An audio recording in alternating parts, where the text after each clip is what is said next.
Di part 2 saya cerita bagaimana kekonyolan saya, kebodohan saya mencela orang, akhirnya dibalas tunai sama Allah pada waktu hari itu juga, Pak. Saya lanjutkan cerita selanjutnya. Assalamualaikum warahmatullahi wabarakatuh. Selamat datang di channel Hello Brother. Bersama saya Brother Terkait. Selama 10 menit ke depan saya akan cerita tentang kisah inspiratif, tentang bisnis, tentang kreatif, mindset, hingga apapun juga yang menarik untuk diceritakan. Pastikan Anda tetap di sini, tonton sampai habis karena insya Allah akan ada sesuatu yang menarik yang bisa Anda petik dari sini. Pada waktu itu kita masih di Madinah nih. Kita di Madinah itu kira-kira 3 hari atau 4 hari gitu kita di Madinah. Kemudian pada waktu itu lagi heboh pemilihan Jokowi sama Prabowo. Bapak, karena ini kesalahan besar. Dan di situ nanti saya ada sedikit materi marketing yang saya selipkan di sini. Kebetulan hotel tempat saya nginap di bawahnya itu mall. Dan di bawah di mall itu tempat saya biasanya ngerokok. Saya keluar di situ. Dan di situ ada penjual di pojok. Ini kita belajar bagaimana seorang pebisnis ya mengetrit kesenangan konsumennya berdasarkan behaviornya. Jadi pada waktu itu zaman Jokowi Prabowo. Begitu saya datang langsung, pakai bahasa Indonesia. Kalau orang-orang yang sudah umroh pasti sudah tahu. Banyak orang-orang penjual di Arab sana, di Mekah dan Madinah itu jago bahasa Indonesia. 5 biji 100 riyal, Jokowi 500 ribu, kembali 15 riyal. Halo, brother, dia manggil. Ayo brother, sini. Anda pasti Jokowi ya, dia bilang begitu. Anda pasti Jokowi ya, Anda nih dari mukanya Anda nih Jokowi. Ayo, orang-orang Jokowi pada, iya mas, dikitin mas. Orang-orang Jokowi pada belanja di sini semua. Dan saya bilang, enggak mas, aku bukan Jokowi mas, aku Prabowo mas. Aku bilang, padahal itu saya milih Prabowo. Jadi itu edisi yang waktu itu. Jadi saya milih Prabowo dan tahu nggak orang itu bilang apa? Enggak mas, saya dirangkul. Oh enggak brother, tenang aja. Saya tuh sebenarnya Prabowo brother. Cuman saya pengen ngetes aja, seprabowo apa Anda? Kurang ajar orang ini. Jadi, dan dia tahu Pak Prabowo itu begini kelebihannya bos. Kalau kita nge-treatment ke suatu konsumen, ya ceritakan kelebihan-kelebihan orang yang dia sukain dong, sampai biar closing kan begitu. Dia menceritakan kelebihan Pak Prabowo di situ. Wah, gara-gara nih. Dan begitu ini, lewatlah ibu-ibu, rombongan ibu-ibu orang Indonesia begitu. Lewat situ dan dipanggil namanya. Woi, hidup Prabowo. Dia Jokowi bos. Di ibu-ibu Jokowi. Woi, saya nih, kita Jokowi. Dia bilang Jokowi. Nah, kalau Jokowi cocok sini, Mas ini juga Jokowi.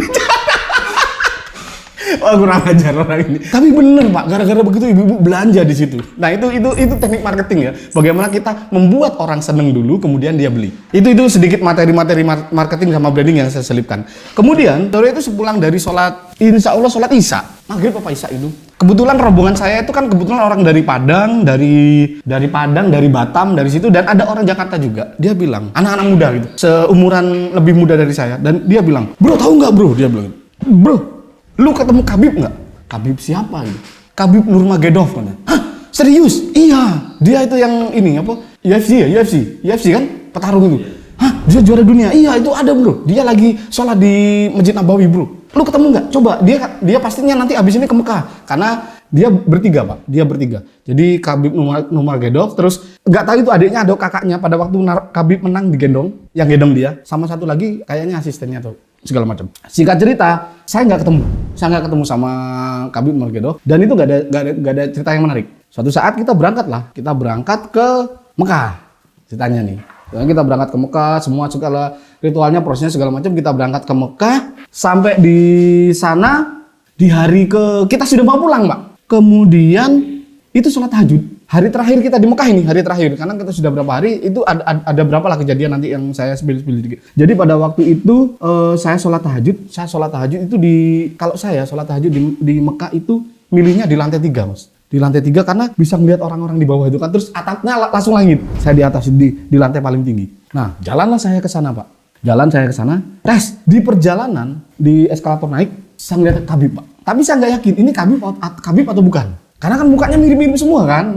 Dan saya sendiri juga nggak begitu awas sama mukanya Khabib yang beneran seperti apa. Karena kan lihatnya berantem sebentar-sebentar berantem di TV itu kan ya kan. Nah begitu ini tiba-tiba ada entah orang India atau orang apa lari nyamperin beliau di Khabib. Dia bilang Khabib ya, Khabib nih. Tapi pakai bahasa entah bahasa Arab atau bapak dia bilang Khabib. No, I'm not Khabib gitu. No, I'm not Khabib gitu. Dia bilang. Kalau orang ngomong begitu kita semakin curiga dong. Jangan-jangan Khabib beneran kan gitu kan. Habis itu saya kejar Pak. Karena beliau ternyata sholat tahajud juga di lantai 3. Nah saya kejar bos. Tak jajari tapi aku nggak berani nyamperin. Selain itu, selain karena dia sudah bilang nggak ngaku Khabib, Dia juga lempeng, merasa terganggu loh, ada orang yang minta foto itu merasa terganggu. Dan satu lagi bos, aku gak bawa kamera Pak. Pada waktu, gak bawa handphone. Saya nggak bawa handphone. Handphone itu entek baterainya tak cas Pak. Jadi pada itu benar-benar nggak bawa handphone. Saya berangkat ke sana. Kemudian ada orang lagi tahu-tahu tukang sapu. Kayaknya tukang sapu apa tukang bersih-bersih. Orang dia bawa alat, lari nyamperin. Kabib ini. Kamu Kabib. Langsung dari situ saya semakin yakin ini Kabib. Saya samperin. Halo, kamu Kabib katanya. Kamu Kabib. Enggak, bukan Kabib. Dia yang Kabib. Dia nunjuk ke adiknya. Wah beneran ini Kabib ini. Tapi dia lempeng aja. Terus dia bilang begini, aku nggak ada bedanya dengan orang lain. Di sini aku mau beribadah. Aku nggak ada bedanya. Aku nggak spesial. Aku nggak ada bedanya dengan orang. Di sini aku mau ibadah. Tapi Pak, namanya orang Indonesia ketemu orang terkenal di negeri orang, itu otomatis pingin sesuatu dong. Lari Pak aku Pak. Jadi posisinya begini, Kabib di sini, aku lari Pak maju, nyari orang Indonesia yang bawa handphone. Nanti kan tak suruh ngirim fotonya. Nah, bayanganku begitu bos. Jadi pas Kabib kesini, jadi Kabib tuh jalan aku udah lari duluan. Jadi nyalip Kabib, lari duluan, nyari orang. Alhamdulillah di situ ketemu orang Madura bos. Jadi ketemu orang Madura di situ aku bilang, Pak orang Indonesia Pak. Oh iya Mas, saya orang orang Madura Mas. Oh iya, sampean bawa handphone Pak. Bawa saya handphone. Tolong fotoin saya sama Kabib ya, sama Kabib gitu sama Kabib. Oh iya Mas, nanti kirim ke nomor saya bilang begitu, nanti kirim ke nomor saya. Nah dia dua ini. Akhirnya saya jalanlah ke Kabib, jejer barengin supaya difoto. Kabibnya nggak mau. Dan Kabib langsung nutup gini, no. Dia nggak mau, saya nggak mau difoto, saya mau ibadah, Akhirnya orang ini, kalau orang itu pinter Pak, pasti kan dari jauh kan sudah ceklek gitu kan. Tapi enggak, dia berdiri cengok. Dan Mas, nggak boleh Mas, siapa itu?